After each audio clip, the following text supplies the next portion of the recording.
just worried about him. He's retired now. When Mom was alive, they lived this big, full life. I'm giving you a challenge. Find something that excites you. It's a good challenge. I accept.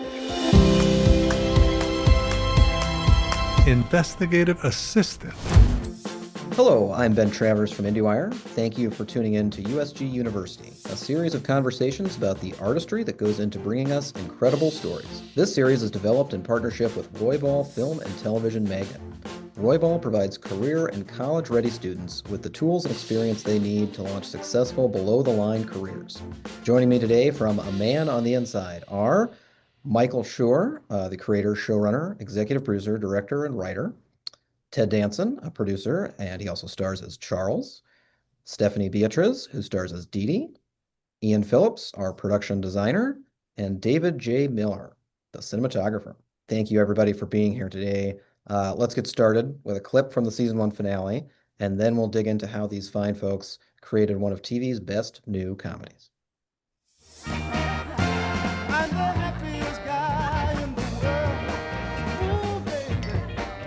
Well, I guess there really is someone for everyone. What do you think, Grant? I think the Roquefort is a triumph. Wow, look who's here. Probably to steal half the registry. Really? You brought Noendijk. You gave me a +1, and he's my date. Well, I'm happy you're here, Professor. Some small part of me was hoping you'd rush into the ceremony and object, but you missed your chance. I think everything turned out the way it was supposed to. So do I. You guys going on a honeymoon? Well, I'm pushing for Boca, but it's up to the lady. Oh, I forgot to tell you, I decided. I've always wanted to go to Paris. We're going to Paris. This is gonna be one of the best honeymoons of my life.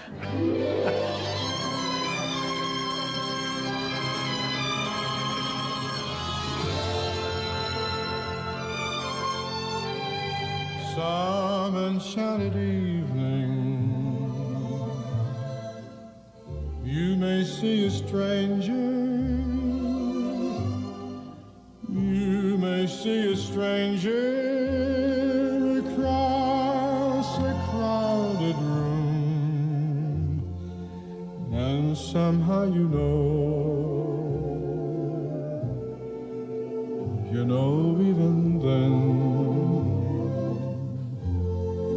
that somewhere you'll see her again and again. Sorry to bother you, but someone left all the paints uncovered overnight and all the paints dried up, so we don't have paints for tomorrow's class.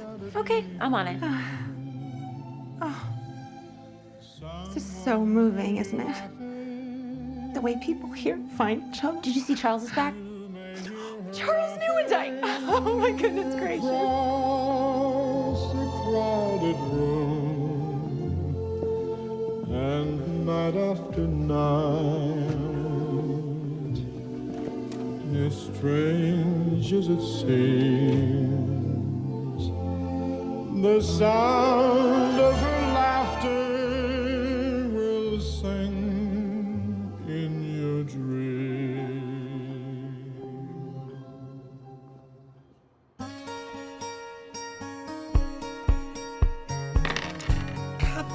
Darn it. You have never once gotten a 4 when you need it. Not once. I'm gonna risk it. Bad idea. No, good idea, because there's no way you're gonna roll out. Ow! Come on! This is insane! These dice are rigged. Nope, I'm just that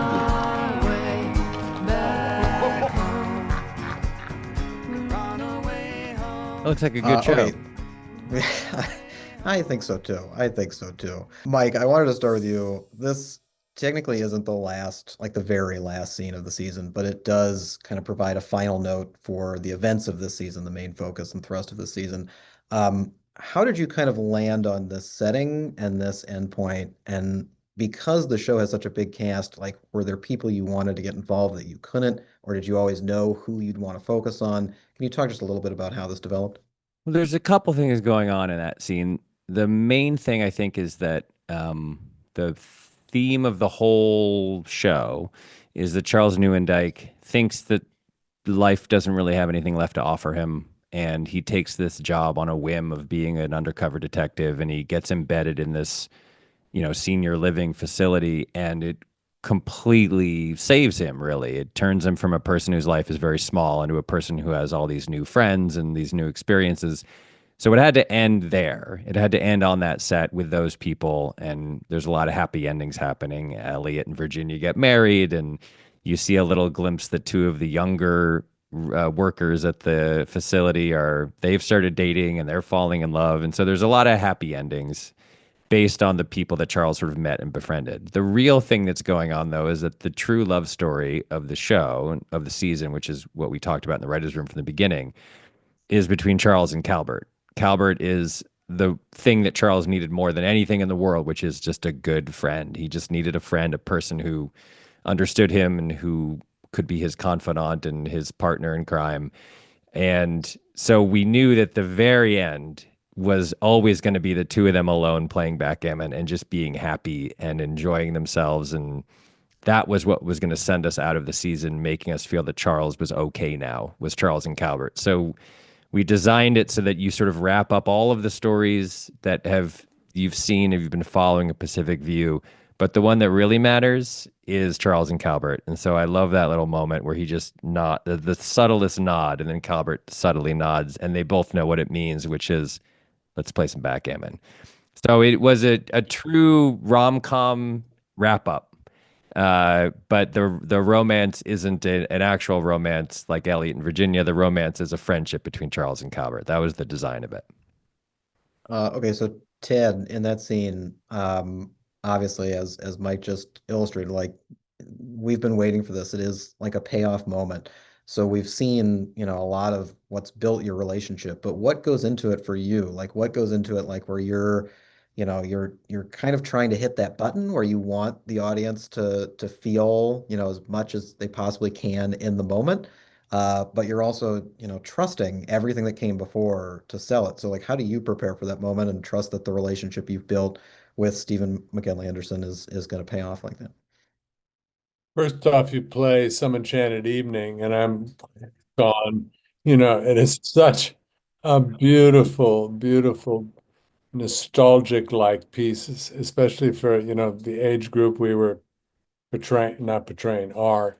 The relationship to Calvert is easy. You just go sit next to Stephen McKinley Henderson, who is just, he's such a fine actor, and his level of truth and honesty and simplicity is so powerful. He just sucks you into it. I mean, it really was never, from the moment we met and started acting, was there like a preparation. It was just say the words and fall into them, literally. I mean, it was like, I think we found each other as actors, and admired each other and loved on each other just like the characters did. Dee Dee in that episode kind of starts off pretty pissed off at Charles. Like, she's not happy with him because she just found out what he'd been doing there the whole time. And she spends a lot of the episode, like, going through some stuff for herself, like thinking about quitting and potentially leaving this place that means so much to her. But I wanted to ask, just when you're playing kind of the character that is going up against the main character that everybody loves, but they also love Dee Dee, how much do you want to, like, how do you lean into that arc that's kind of in the episode itself, where you're starting here at this moment where you're, like, very angry, but you're ending in this beautiful moment where you're watching over it and you're reconnecting and you're appreciating all of it? Like, do you think about, like, the levels that you want to hit where you're like, I'm going to be this mad at the start and this content at the end, or is it just moment by moment? How do you approach it? I think you think about it initially when you read the script, either on your own or the first couple reads out loud, like the table read, or I often read the scripts aloud to myself. You think about the arc initially and you see how it's going to be structured. And then a little bit I try to forget about it because I don't want to micromanage what's going to happen, because somebody else is going to edit it. Someone else is going to put it together.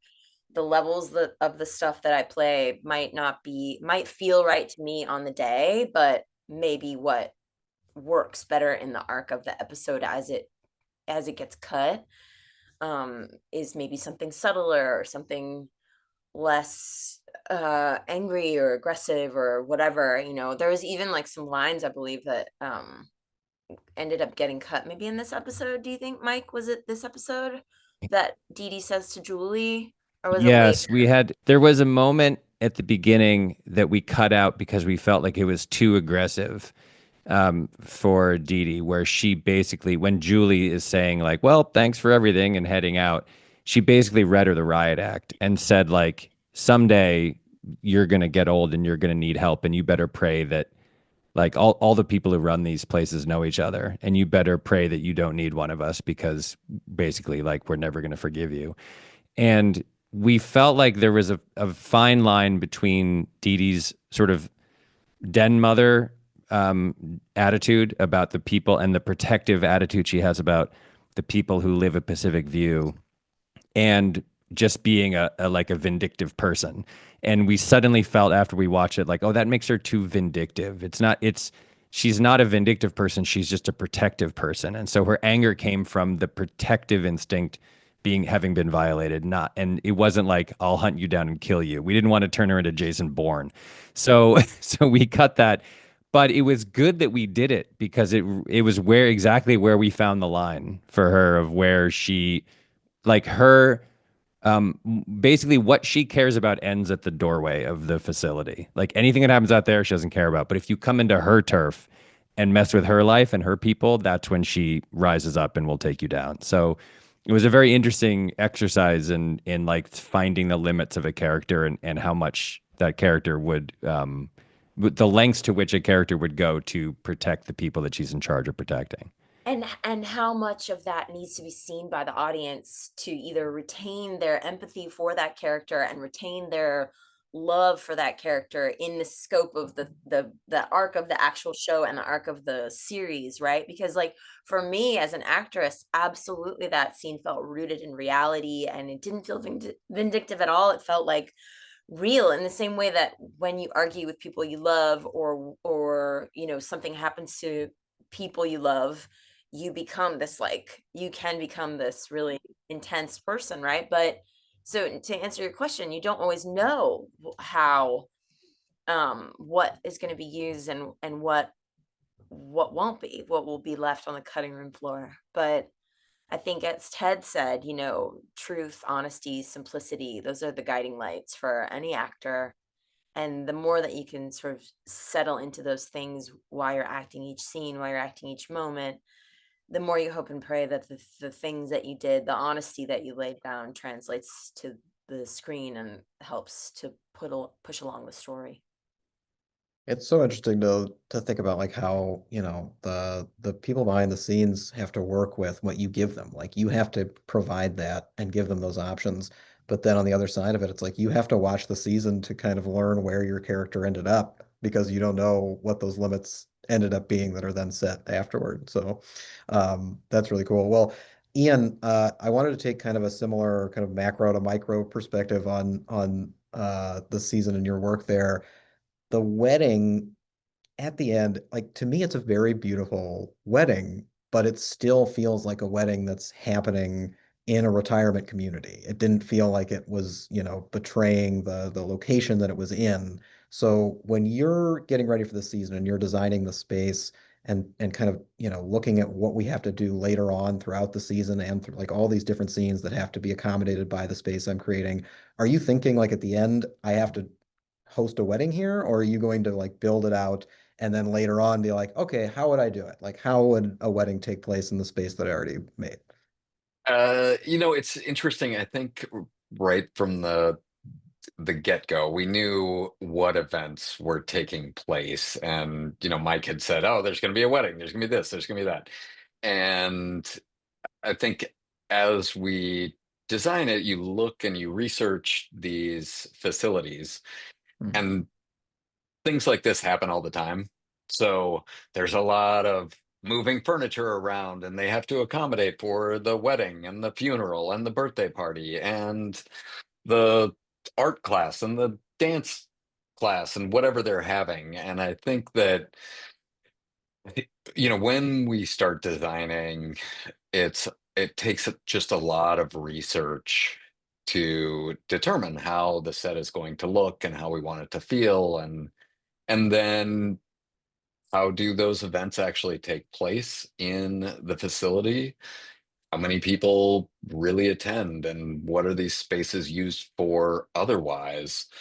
We sort of took over our lounge area and turned it into a dance floor, and had the dining tables, and I think it's helpful for the characters as well, who have to be in these spaces, to design them just like they are in real life, so that Stephanie and Ted can both exist in their worlds inside of this retirement home, because Ted is playing a character who lives there and Stephanie's playing a character who is running the facility. And so we just tried to really accommodate for everything that needed to happen, from small events to large events to anything that could possibly go on there.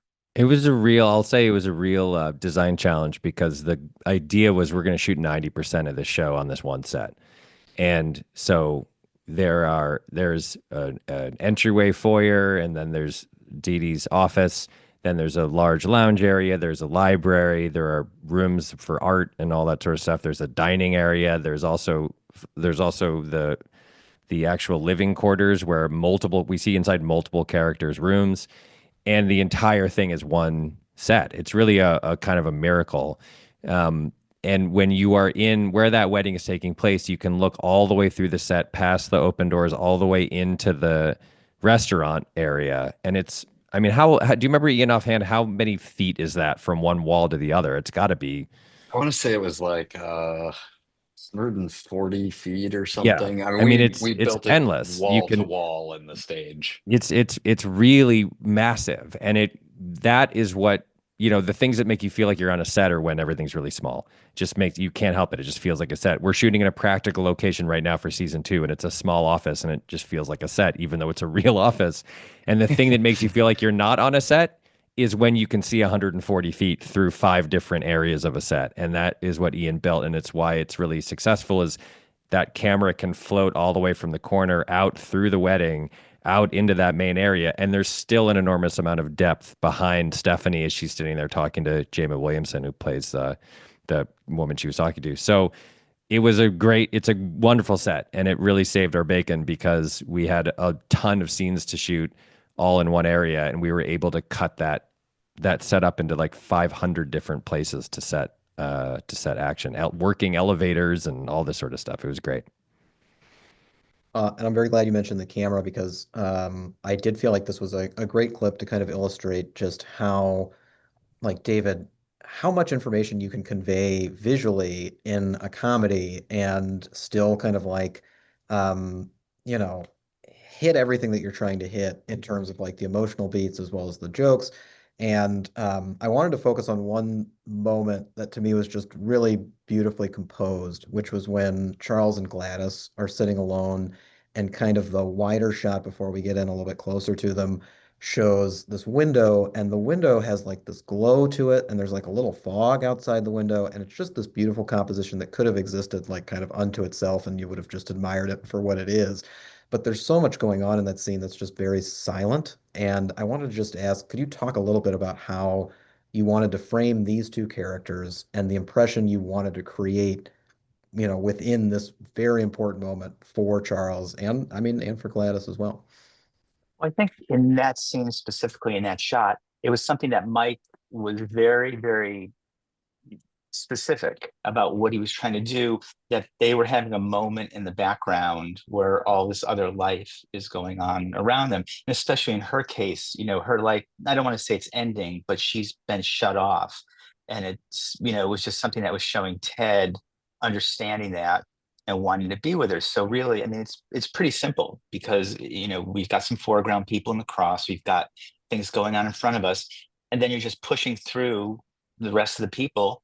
And, and it's the color, the light and everything. It was supposed to be the end of the day. It's supposed to be San Francisco. So yeah, it's a little misty. So, we put some stuff on the windows to kind of diminish, how well you can see through it.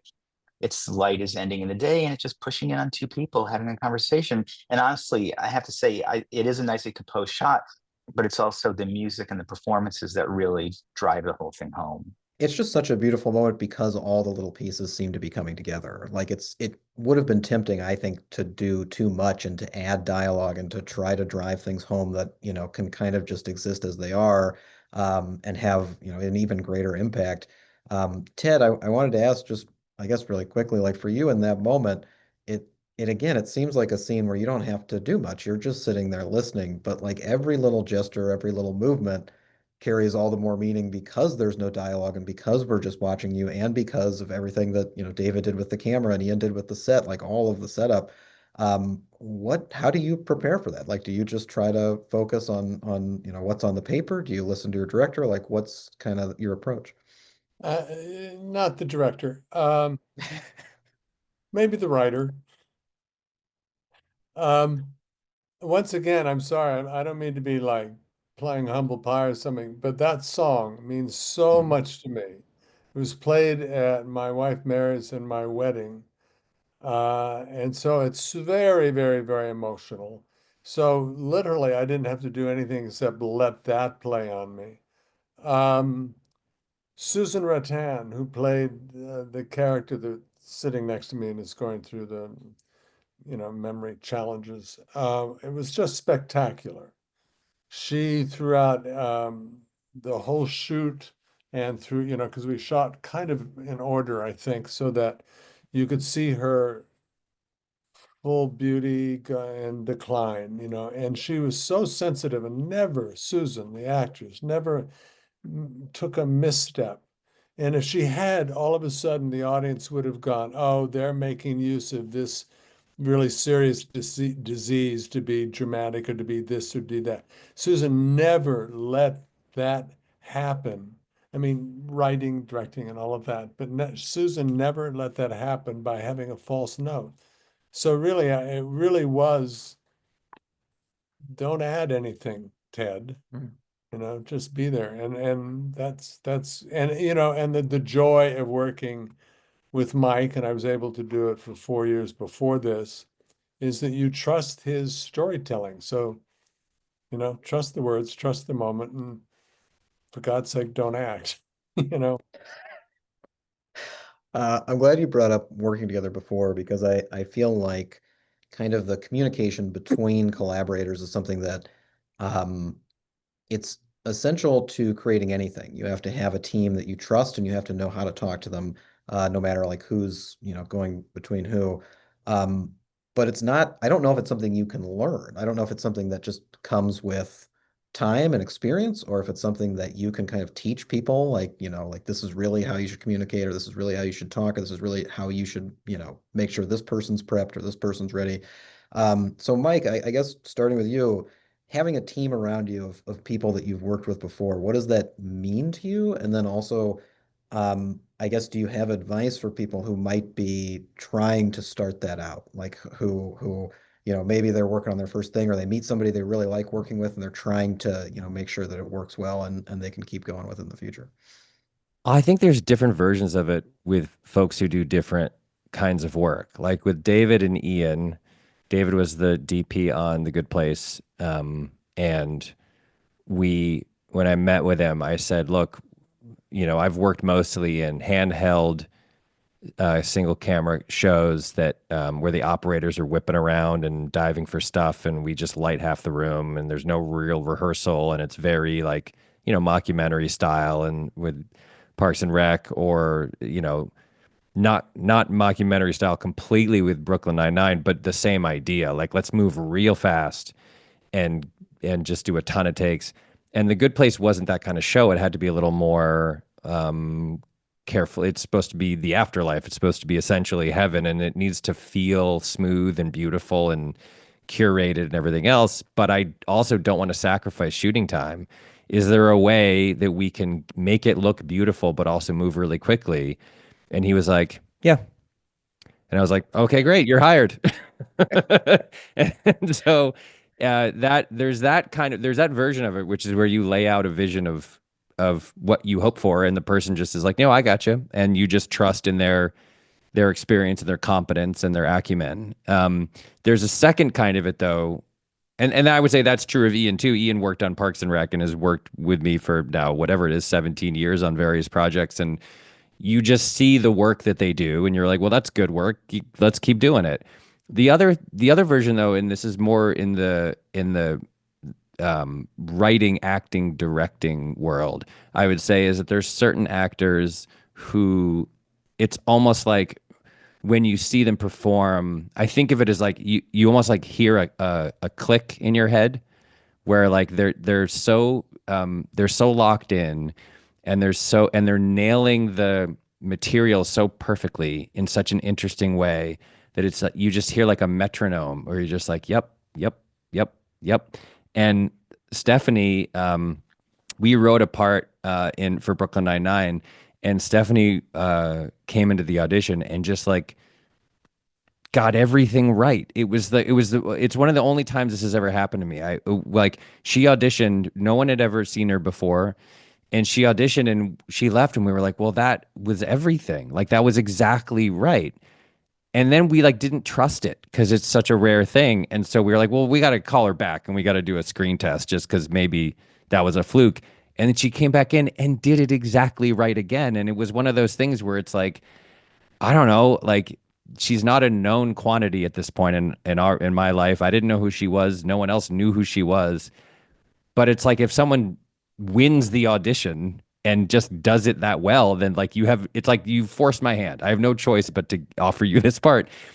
And that is and so when it came to playing Dee Dee, we didn't know who was going to play Dee Dee either, but I just kept thinking about that moment, that sort of revelatory moment where I saw an actor be so good that it like everything else fell away, like the rest of the world fell away, and it was just this person doing this audition in this moment. And so I just called her and was like, please come do this. Like, I don't know what I'll do because you're the only person I can think of doing it. And it's 1 in a million. Stephanie's 1 in a million. And I'm so grateful to you again. I'll say this for doing it. And then there's the slight variation of that is Ted, which is obviously Ted has been doing exactly that for the better part of 50 years at this point. I grew up, loving him. I think I've said this so many times, I'm bored myself, but I think Cheers is the greatest comedy ever made. I think Sam Malone is the greatest comedy character who's ever lived.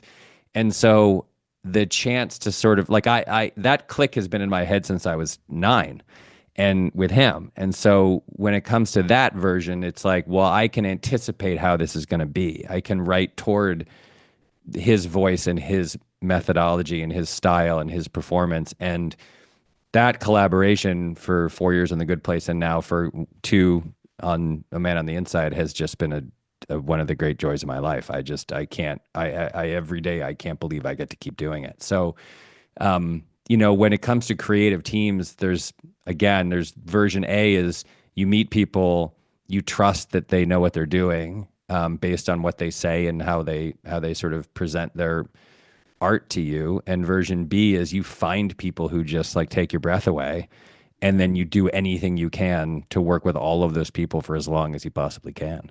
Well, I could ask you a million questions for a million more hours, but our time is up. So thank you so much, everyone, for being here. Thank you for sharing, just a little bit of the craft that you created for the show, which is immaculate. A Man on the Inside is streaming on Netflix now for anybody who is able to catch up. Thank you again for being here.